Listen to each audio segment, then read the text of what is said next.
7 ঘন্টার চেষ্টায় অনেকটাই নিয়ন্ত্রণে সচিবালয়ের আগুন। নেভাতে গিয়ে ফায়ার সার্ভিস সদস্য নিহত, জানা যায়নি ক্ষয়ক্ষতির পরিমাণ।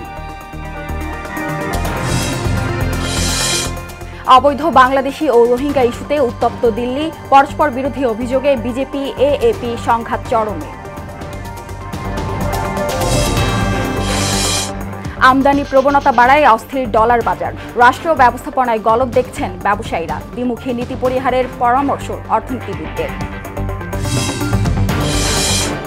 এবং গাজীপুরের কৃষি জমি ও টিলা কেটে উজাড় করছেন মাটি খেকোড়া, প্রতিবাদ করলেই আসছে প্রাণনাশের হুমকি, ব্যবস্থার আশ্বাস প্রশাসনের।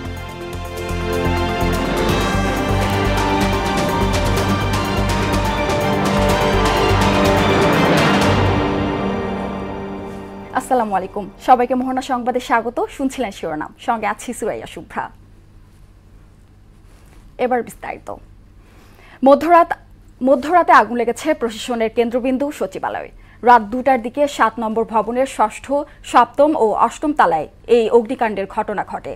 আগুন নেভাতে গিয়ে ট্রাক চাপায় সোহানুজ্জামান নয়ন নামে এক ফায়ার সার্ভিস কর্মী নিহত হয়েছেন। এতে প্রায় 7 ঘন্টার চেষ্টায় আগুন নিয়ন্ত্রণে আনে ফায়ার সার্ভিসের 19টি ইউনিট। সকাল 7টার দিকে এক ব্রিফিংয়ে ফায়ার সার্ভিস জানায় পুরোপুরি নিয়ন্ত্রণে কিছুটা সময় লাগবে। নেভানোর কাজে তাদের সঙ্গে যোগ দেয় সেনাবাহিনী, বিজিবি ও পুলিশ সদস্যরা। প্রাথমিকভাবে আগুন লাগার কারণ ও ক্ষয়ক্ষতির পরিমাণ জানা যায়নি। বিধানসভা নির্বাচনের আগে অবৈধ বাংলাদেশি ইস্যুতে উত্তপ্ত দিল্লি।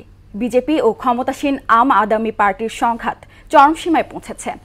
আম আদমি পার্টি দিল্লিতে অবৈধ রোহিঙ্গা এবং বাংলাদেশিদের সরকারি নথি সরবরাহ করে তাদের ভোট ব্যাংক হিসাবে ব্যবহার করছে, এমন অভিযোগ করেছে বিজেপি।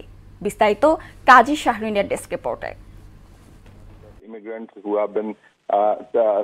ভারতের রাজধানী নয়াদিল্লিতে অবৈধ বাংলাদেশি ও রোহিঙ্গা শরণার্থী ইস্যু নিয়ে বিজেপি ও আম আদমি পার্টির মাঝে চলমান সংঘাত এখন চরম সীমায় পৌঁছেছে। এএপি নেতাদের সহায়তায় এ অবৈধ বাংলাদেশি অভিবাসীদের শহরে বসতি স্থাপন করা হচ্ছে বলে দাবি করেছে বিজেপি।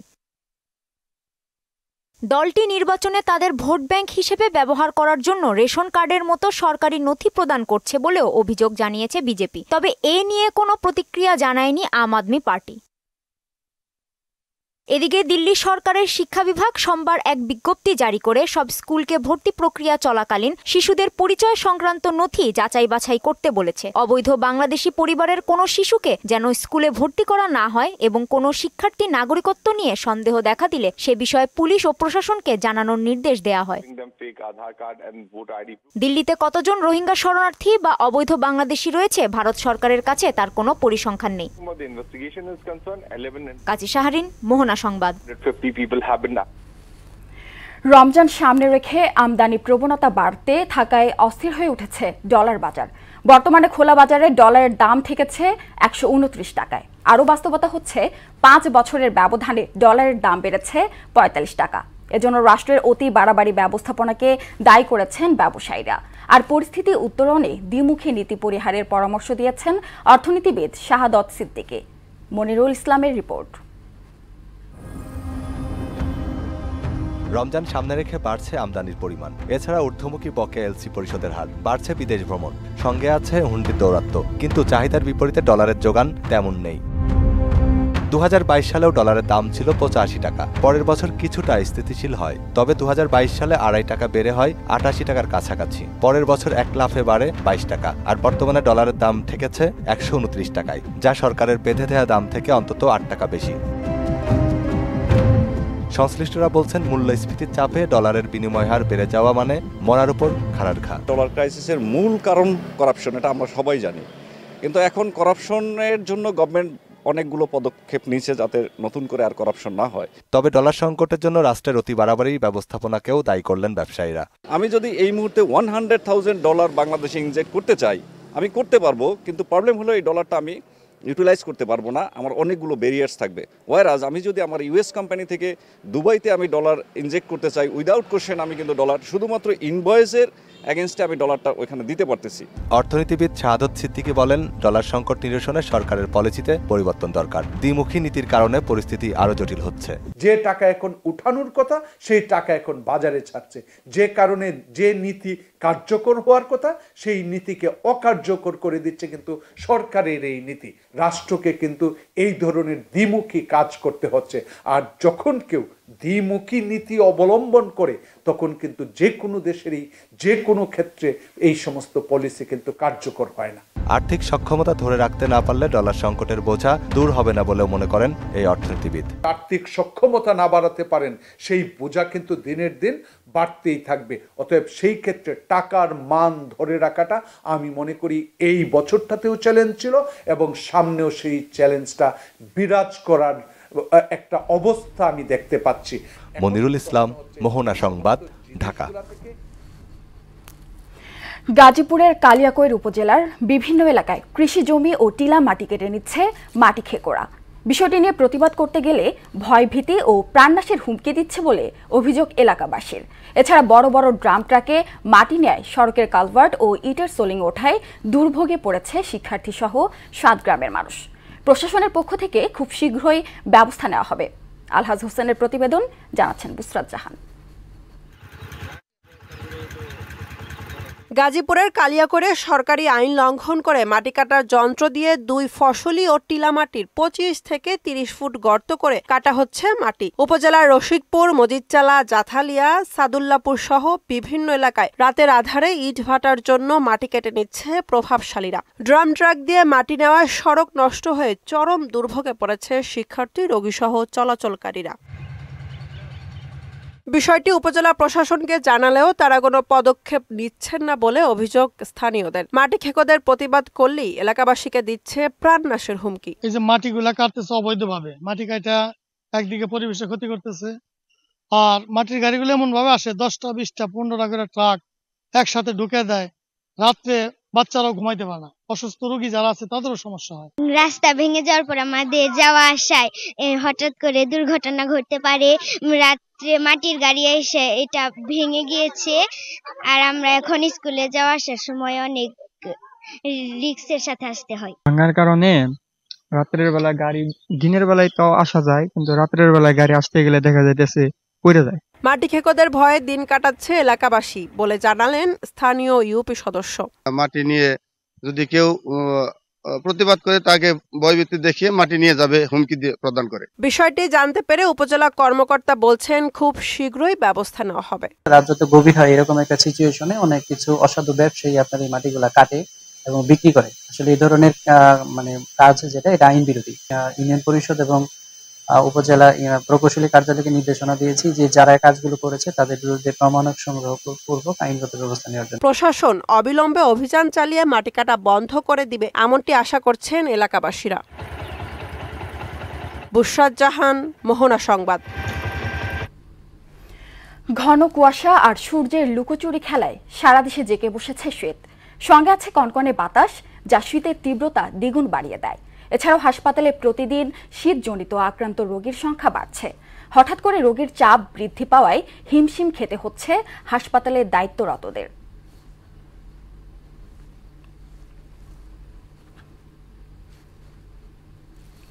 দিনাজপুর থেকে শীতের খবর জানাতে সরাসরি যুক্ত হচ্ছেন সহকর্মী সুবল রায়। সুবল, শীতের তীব্রতা জনজীবনে কতটা প্রভাব ফেলেছে জানাবেন।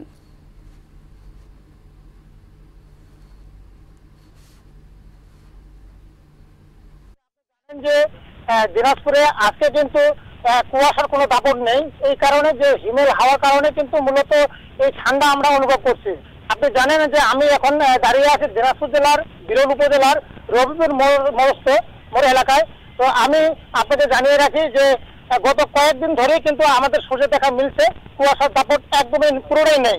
তো এখানে যেহেতু এখন কুয়াশা নেই সেহেতু কৃষকরা আমাকে যেটুকু জানিয়েছেন যে কুয়াশার কারণে ক্ষেতের তেমন ক্ষতিটা যদিও না হয়, তবে হিমেল হওয়ার কারণে তারা মাঠে যেতে একটু দেরি করছে। তো আমি এখন যে জায়গাটিতে দাঁড়িয়ে আছি রবিপুর মোড়ে, তো এখন আমার সামনে আমার একটা জনপ্রতিনিধি উপস্থিত আছেন যে আমি যেহেতু কিছুটা বেশি আক্রান্ত হচ্ছেন শীতে, তো আমি একটু তাড়াতাড়ি জানবো যে আসলে শীতের এবার তারা শীত বস্ত্র বিষয়ে তারা কতটুকু পদক্ষেপ নিয়েছেন। আমার সাথে এখন উপস্থিত আছেন যে এই এলাকার স্থানীয় সদস্য মতিউর রহমান। ভাই, যদি একটু আমাদেরকে বলতেন যে এই শীতের কারণে যে আসলে শীত বস্ত্রের কি অবস্থা আপনাদের? আপনারা জানেন যে আমাদের এই দিনাজপুরটা ঠাকুরগাঁও পঞ্চগড় যে হিমালয় ঘেঁষা এলাকা, এখন পর্যন্ত আমরা আমাদের সরকারের পক্ষ থেকে যতটুকু পেয়েছি খুব কম। আমার এই ওয়ার্ডের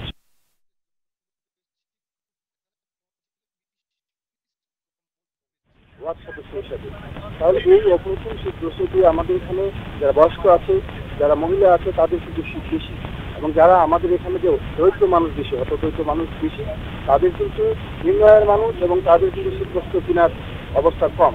সে কারণে এখন যে শীতের অবস্থা, গত কয়েকদিন আগে 10 ডিগ্রি ছিল, এখন 10-12 এরকম এখন আমার করতেছে। আমি সংশ্লিষ্ট মহলের কাছে আবেদন করবো যে যেন শীতবস্ত্রের চাহিদাটা তারা বৃদ্ধি করে। ধন্যবাদ আপনাকে। আপনি যেমনটি শুনলেন যে শীতবস্ত্রের চাহিদা কিছুটা তুলনামূলক অনেক কম। তো আমি আপনাকে জানিয়ে রাখি যে আজকে আবহাওয়া দপ্তরের সাথে আমি কথা বলেছি। তিনি আমাকে যেমনটি জানিয়েছেন যে আজকে সকালে সর্বনিম্ন তাপমাত্রা রেকর্ড করা হয়েছে 12.1 ডিগ্রি সেলসিয়াস, এবং বাতাসের আর্দ্রতা ধরা হয়েছে 91%। এই ছিল আমার কাছে দিনাজপুর থেকে সর্বশেষ। সুবল, আপনাকে ধন্যবাদ। এবার ফিরে দেখা 2024।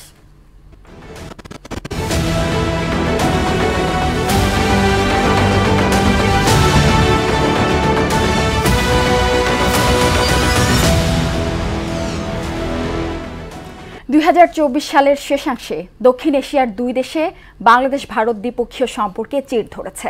অন্যদিকে ঋণ নিয়ে শেখ হাসিনা আমলের শেষ দিকে খানিকটা দ্রুত সৃষ্টি হওয়া চীনের সঙ্গে সম্পর্ক আরও মজবুত হচ্ছে বাংলাদেশের। দক্ষিণ এশিয়ার এই দেশ তিনটির গুরুত্ব যে বৈশ্বিক রাজনীতিতেও বেশ প্রভাব বিস্তার করে তার বড় প্রমাণ রয়েছে বিশ্ব মোড়ল মার্কিন যুক্তরাষ্ট্রের নানান বক্তৃতা বিবৃতিতে। বিশেষ করে সরকার পরিবর্তনের পর বাংলাদেশকে নিয়ে দেশটির দৃষ্টিভঙ্গি পাল্টেছে। বিস্তারিত কাজী শাহরিনের ডেস্ক রিপোর্টে।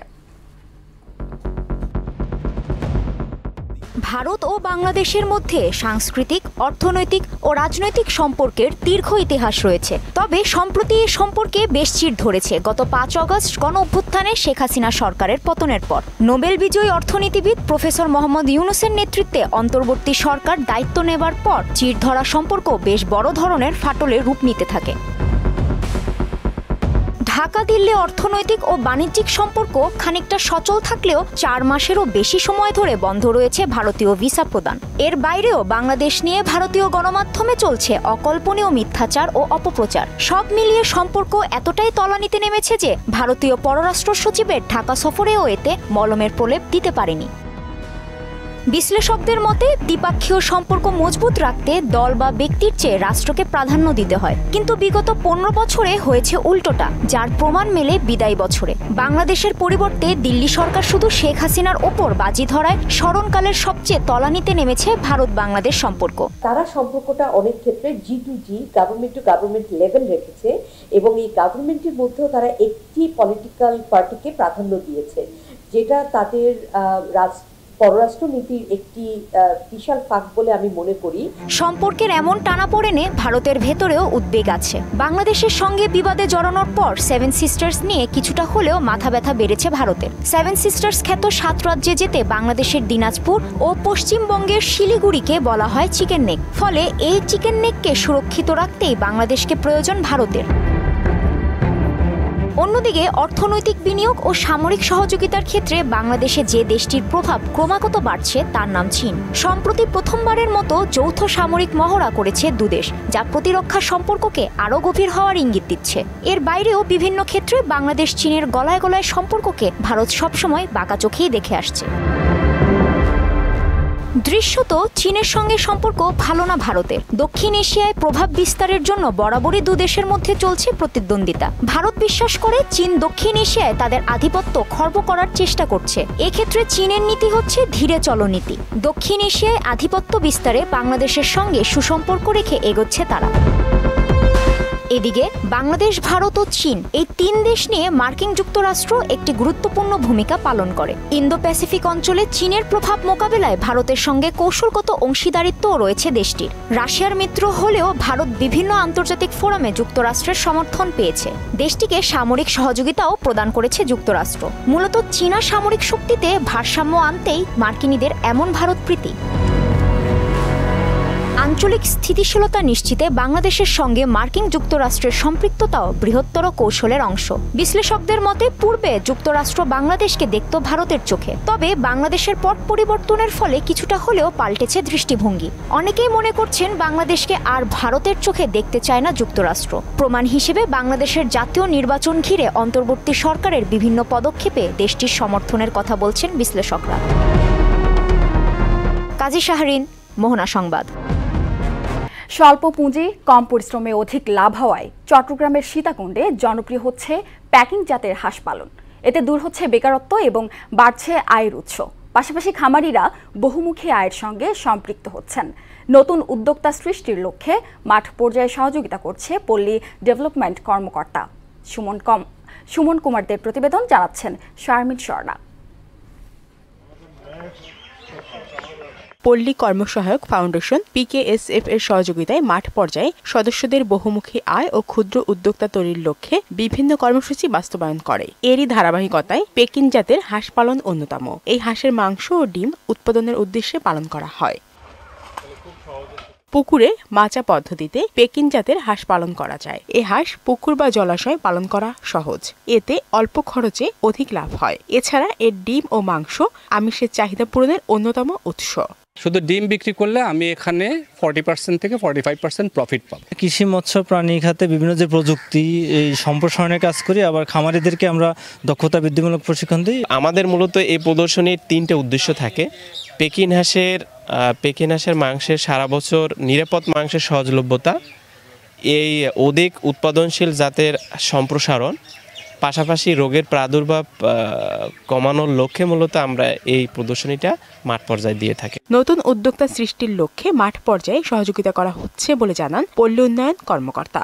গ্রামীণ পর্যায়ে গ্রামীণ মহিলাদের অর্থনৈতিকভাবে স্বাবলম্বী হওয়া, নতুন নতুন উদ্যোক্তা সৃষ্টি, বেকারত্ব নিরসন, এসব ক্ষেত্রে এই হাঁস লালন পালন হতে পারে একটি অনবদ্য দিক। এই হাঁস প্রাণী সম্পদ খাতে নতুন মাত্রা সংযোজন করতে পারে এবং প্রান্তিক পর্যায়ে নতুন কর্মসূচি বাস্তবায়ন করবে, এমন প্রত্যাশা এর সঙ্গে জড়িতদের। শারমিন স্বর্ণা, মোহনা সংবাদ। দেশের বাইরের খবর। গাজায় ইসরায়েলি বর্বরতায় আরও 23 ফিলিস্তিনি নিহত হয়েছেন। এতে প্রাণহানি পৌঁছেছে 45,400 জনে। এছাড়া আহত হয়েছেন লক্ষাধিক ফিলিস্তিনি। অনেক মানুষ এখনও ধ্বংসস্তূপের নিচে এবং রাস্তায় আটকা পড়ায় আশঙ্কা করা হচ্ছে মৃতের সংখ্যা আরও বেশি। ফিলিস্তিনি স্বাস্থ্য কর্তৃপক্ষের তথ্য মতে এখনও 10,000-এরও বেশি লোক নিখোঁজ রয়েছেন। খেলার খবর। টি-20 সিরিজে ওয়েস্ট ইন্ডিজকে হোয়াইট ওয়াশ করায় এবার আরও সুখবর পেলেন বাংলাদেশের বোলাররা। একসঙ্গে ক্যারিয়ার সেরা র্যাঙ্কিংয়ে পৌঁছে গেলেন শেখ মেহেদী হাসান, তাসকিন আহমেদ, রিশাদ হোসেন ও হাসান মাহমুদ। সবাই পেলেন ক্যারিয়ার সেরা রেটিং। বুধবার প্রকাশিত পুরুষদের র্যাঙ্কিংয়ে সাপ্তাহিক হালনাগাদে এ তথ্য জানায় ICC। এতে টি-20 বোলারদের র্যাঙ্কিংয়ে প্রথমবার সেরা 10-এ জায়গা করে নিলেন মেহেদী। তার ঠিক পরেই তাসকিনের নাম। এছাড়া সেরা 25-এর মধ্যে আছেন রিশাদ ও হাসান। এ 4 জনের পাশাপাশি তানজিম হাসানও উঠেছেন ক্যারিয়ার সেরা অবস্থানে। শেষ করব মোহনা সংবাদ, যাবার আগে শিরোনামগুলো আরও একবার।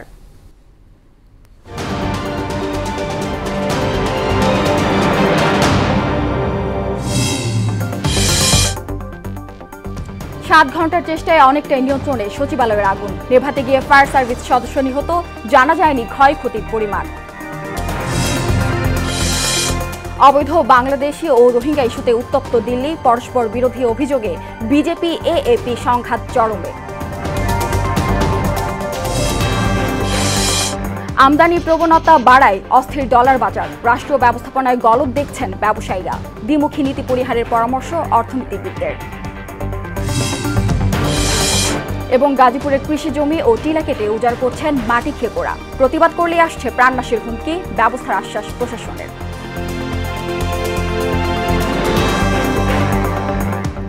এ ছিল মোহনা সংবাদে। পরবর্তী সংবাদ দুপুর 1টায়। এর আগে সংবাদ এক নজরে দেখবেন দুপুর 12টায়। মোহনার সবশেষ খবর জানতে ভিজিট করুন www.mohna.tv। সংবাদ দেখতে পারেন ফেসবুক, ইউটিউবেও।